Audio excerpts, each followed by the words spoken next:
I never thought that blocking a simple shortcut would push an HOA president completely over the edge, to the point where she'd lose control and call in a SWAT team over my land.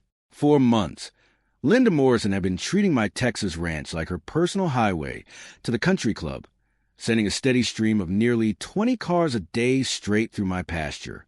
When I finally put my foot down and blocked her precious route, she absolutely lost it. But here's the thing.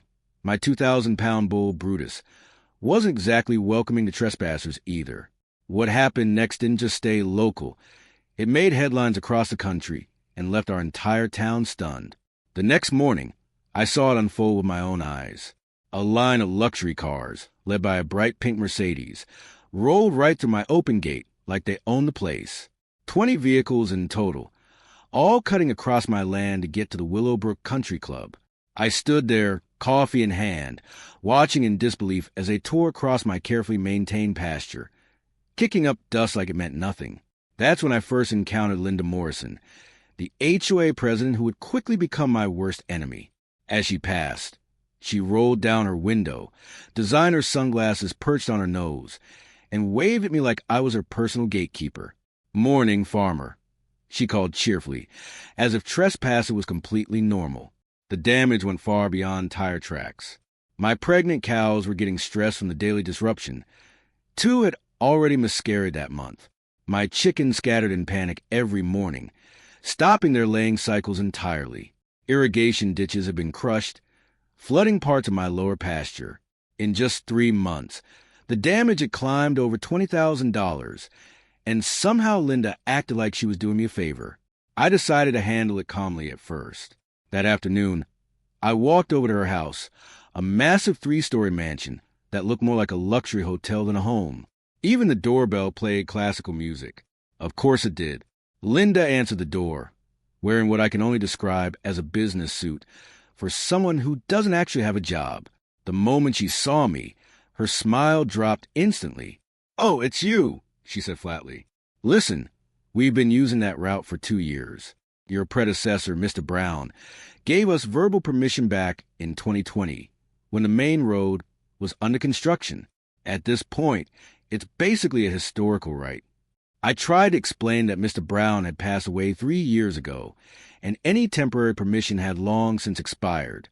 I kept my voice calm despite my growing frustration. I'm asking nicely. I said, please stop driving through my property. It's harming my livestock and damaging my land. She laughed, a harsh, grating sound that felt like nails on a chalkboard. I'm the HOA president, she declared, as if that gave her absolute authority. I pay the highest HOA fees here. That comes with certain considerations. She shrugged. Besides, going around your little farm adds 20 minutes to our commute. Surely you understand the inconvenience. That's when my neighbor Pete, 70 years old and sharper than most people half his age, wandered over. He'd been listening quietly from the sidewalk.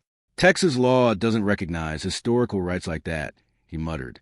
Linda waved him off without a second thought. Nobody asked you, Pete. That evening, I made my decision. If Linda wanted to play games, I'd play by the rules. But I'd play to win.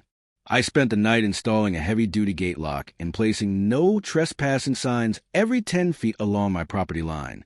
By sunrise, I had wooden posts and thick steel chains blocking the shortcut completely, a barrier strong enough to make anyone think twice. Maybe I went a little overboard, but 20 years in the military had taught me something important.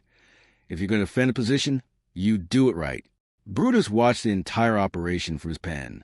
He'd been with me for 5 years, a gentle giant around the herd, but fiercely protective of his territory. As I worked, he snorted and pawed at the ground, almost like he knew something was about to happen. The confrontation came sooner than expected. The very next morning, right at 5 a.m., I heard engines approaching. Coffee in hand, I stepped outside and found Linda's pink Mercedes leading a line of cars, now all stopped in front of my new barrier.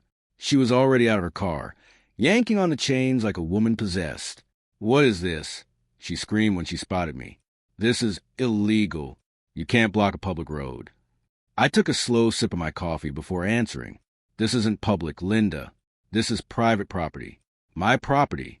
And you're trespassing. Her face turned a shade of red I didn't think was possible. "I'll destroy you," she hissed. "I'll make your life so miserable you'll beg to sell this dump. You have no idea who you're dealing with." While she ranted, Brutus wandered over to see what the noise was about. 2,000 pounds of solid muscle stood just 20 feet from her car, calmly chewing and watching. The other drivers quickly scrambled back into their vehicles. Linda stayed put, but I could see her hands shaking. "That thing is dangerous," she snapped. "I'll have it removed. I'll call animal control, the police, the FBI if I have to." Brutus didn't move. He just stood there, flicking his tail at flies, making it clear whose land this really was. Eventually, Linda backed off, retreating to her car while shouting threats about lawsuits and takeovers. I couldn't help but smile. She had no idea my family had owned that land since 1887, or that my grandfather had secured it with ironclad legal protections. That night, as I lay in bed, I heard something that made my blood run cold. The unmistakable sound of metal chains dragging across gravel. The security camera footage turned out better than anything Hollywood could produce. There was Linda Morrison at 3 a.m., dressed head to toe in black like some suburban ninja, trying to cut through my chains with bolt cutters. She grunted and struggled, completely unhinged. But then came the best part. Brutus decided to investigate. The camera caught his massive silhouette slowly approaching, barely visible in the darkness, until her flashlight beam hit him.